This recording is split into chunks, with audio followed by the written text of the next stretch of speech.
Ninfa, you know, leaders and organizations must now engage in multi-generational workforce with all different types of divergent priorities and thoughts. How do we create cultures to navigate this?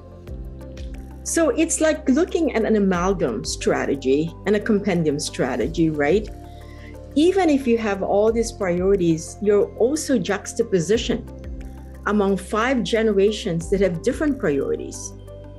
And when you look at all these priorities, many companies are being managed and led by people like me who are what I call legacy leaders that are used to reforming things.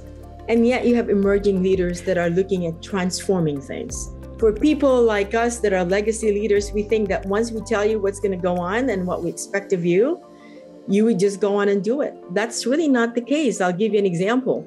For Gen Zs are not worrying about loyalty. They're not worrying about company brand.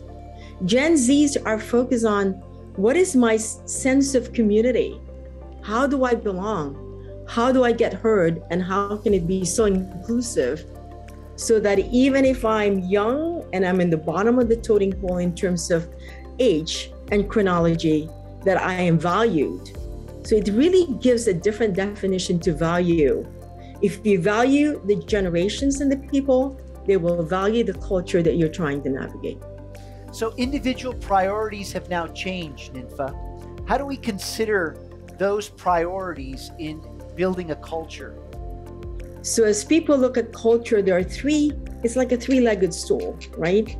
You have to look at the foundational component of culture, the politicized side of culture, and what is that emerging culture that speaks to relevance. And I think by looking at it from that lens, from those lenses, one can begin to do an assimilation and a pivot capability that's not forever changing, but once that's relevant, that leads to sustainability.